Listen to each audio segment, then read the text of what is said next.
Good morning and welcome back to our Ask the Agronomist segment. We are here today with Phil Long. Phil, how's it going? It's going great. Good, good. Hard not to be. Yeah, it's a beautiful day. It sure Warming is. up. Yes, it is.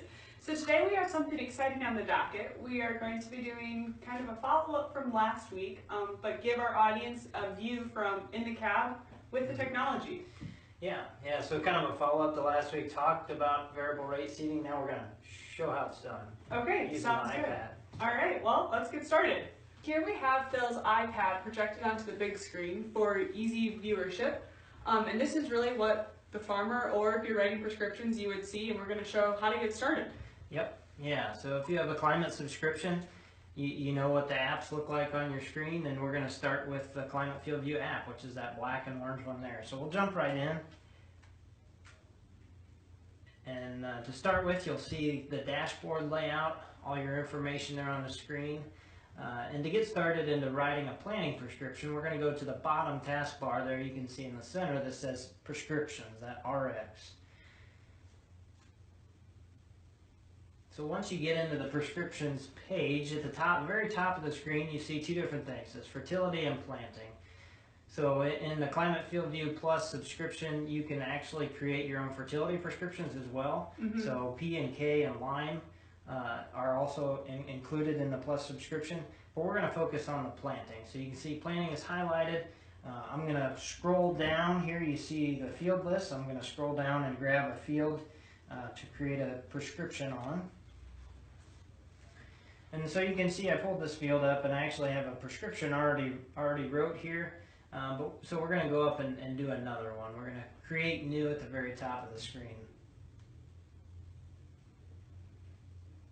It's going to think a little while as it gathers all the information and data, pulls in what we have to work with here. Once that gets done thinking, we'll have a couple options. You can see once again they give us the option of fertility and planting at the top. Like I said, we'll focus on planting. We're going to do corn. You can write prescriptions for soybeans, and then you have two options there right now. We're going to focus on the Plus subscription, which means the manual planting prescription. That one above, the advanced, requires 2 years of yield information, the one to the top there. And then, so if you have 2 years yield information and you're on the Pro version of Climate, you can use that, which generates it for you. So we're going to do the manual one. So we're going to go ahead and hit Start, and it's going to give us a couple more options here. So you can see not everybody has all these options. Primarily you're going to have the Surgo zones, which are, everybody's familiar with that soil survey that they got, from the 60s and 70s. That's what that is. And then you can also draw your own on the right there. So if you're confident, you know where those areas in the field of variability are, you can try out that if you want to start doing it yourself. We're going to stick with the one on the left on mine, which is basically the similar Surgo zones. I just have a couple things combined in there already. So can you combine this middle one and the end one? So if you want to start with the soil map and then add what you've learned throughout the years? Okay. Yep. There's some ways to kind of do a combination of those, and I'm going to show those as we go throughout. Okay, good deal. I would encourage people to start, if they have nothing to start with, I'd start with the Surgo zones. And work from there, because I'll show you how you can adapt those. Okay. So this is just the preliminary stuff. I'm going to go ahead and leave it at April 1st there. That's not a huge deal. That'll change when you update. I'm going to enter a hybrid. I'm going to start with one of our hybrids that's well suited for this particular situation, 101 day 5175 Double Pro. Works really well on the high variability soils that I've got in this field. So a lot of lighter soils. It's got good drought tolerance. It can fit on a wide variety of soils, and it's got a semi-flex here, which we talked about last week. It's important. So we'll start with that. Didn't stay up there. I didn't click on it. Sorry. Okay. So once it pops up, you have to click on the hybrid you want. All right. Yep. You see it. Added in there. So you can actually add another hybrid, and you can actually do that later too. So if you're doing a multi-hybrid like we've talked about, you can create a multi-hybrid prescription. That checkbox below there, you can see I lit that up there. If you're using starter fertilizer, you can actually create a variable rate starter prescription as well. I'm going to leave that checked off because I don't have that capability on our planner. The last thing there is the prescription file name. If you're not familiar with writing prescriptions, this is what shows up in the monitor, in the cab in the monitor. So I'm going to go ahead and shorten that because you never get that many letters. I'm just going to call it the name of the field, which is Unger, and then I'm going to put in seed. So I know that it's a seeding prescription. Okay. So once we've got to that point, we got our hybrid chosen, we're going to go ahead and hit finish in editor. And that's where all the magic starts to happen. It's going to start, it's going to pull in our zones that we had there. You can see the soil zones laid out there over the field, and you can actually see, you can zoom in and so forth, make it bigger and look at the field underneath there. You can kind of see the satellite imagery below. Mm-hmm. Very cool.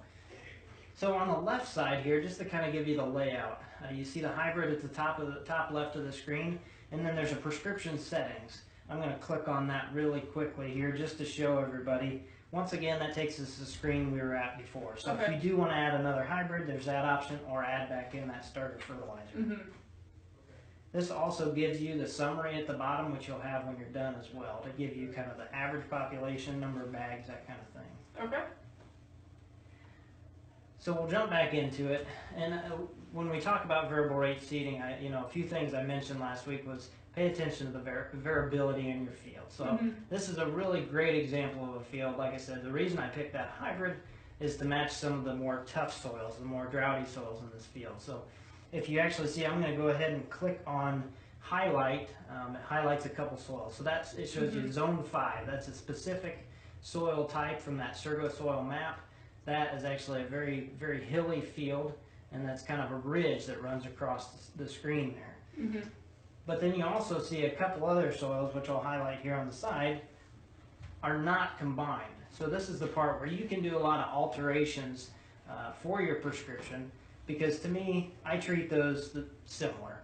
Okay. They're just a slight change in soil type from the Surgo data, but I'm going to go ahead, and at the top, you can see a button that says Merge, right above the field. So if you hit that button, it's going to say choose the zones that you want to merge. So I'm going to go ahead and hit that large area, that complex of sandy loam, and then this other 2 small sets that I looked at before. And then I'm going to go ahead and hit done. So now you see that when I highlight that area, it shows up all those are merged. So you can see those 2 little chunks down there in the field that are now one piece. So sometimes these Surgo maps give you a lot of different little chunks, right. In terms of soil types, and that doesn't always fit the field, and that's why I say it's very important if you're using Surgo soil data to make sure that you know the field really well, so that when you're looking at this, you're like, okay, maybe we should alter these or change this and move this. So right. you have a lot of options here. I used the merge up there. You can also split zones. Once you have your zones selected and merged and or split how you want, you can go ahead and start putting in the population, which Phil's going to go through on this side. Yep, so starting there with zone 1, you can see I merged this down to just a couple zones to make it a little more simple. So if I tap on that first box there, you can see it gives you an opportunity to put in a target yield and also a population. So that zone 1, if I click on it, you can see it's that top part of the field there. That's actually a really dark, it's actually muck. I'm going to give that a really high population, put that at 38,000. Really push that hybrid a little bit, see how it does down there. Zone 2, you can see on the map as I highlight it, that's probably the ground I'd say is kind of the average. It's pretty good ground. Sometimes does better than muck, depends if it gets drowned out or not. So we're going to put that at 34,000.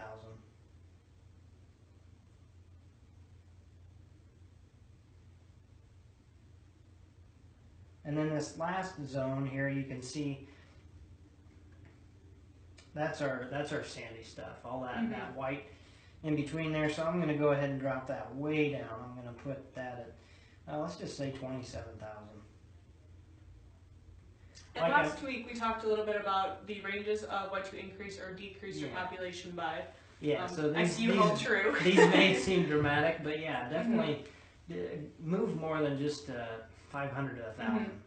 You're not taking true advantage. You're not going to see a real advantage to variable rate seating if you don't vary it enough. Right. You know, we talked about that jump from kind of 24 to 32,000 increases almost 2 inches within the row spacing for those plants. So makes a big difference. So on these sandy soils, like I said, we're going to give it the room. We're going to let it have additional moisture and not as much competition, and put it down at 27,000.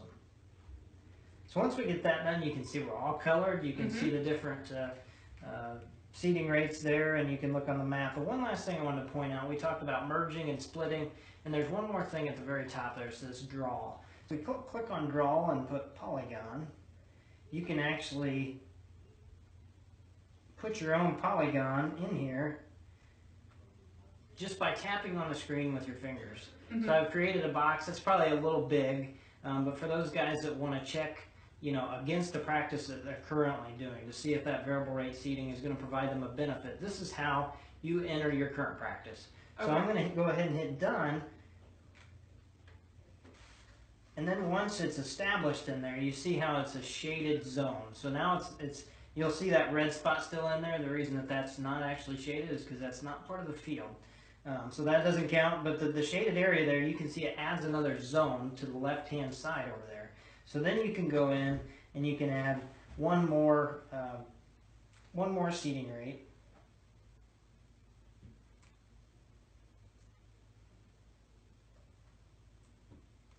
And then you have all four. So then you see how you kind of have a strip in the middle. You can combine that and check everything against that. So you'll see your summary at the bottom left part of the screen there. You got the total number of zones, the bags that you need to plant that field, and then even the average population. And a lot of people want to see that. They want to make sure they're hitting that average population, what they're shooting for with the seed that they ordered and so forth.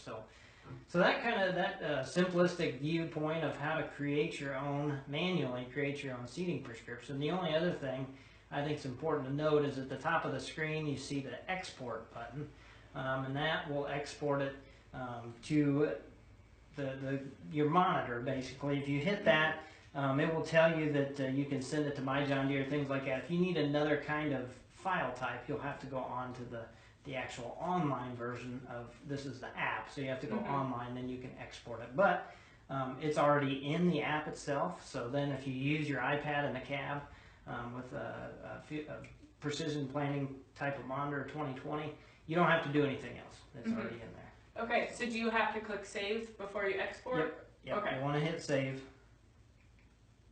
and then it will basically give you your finished version of the map.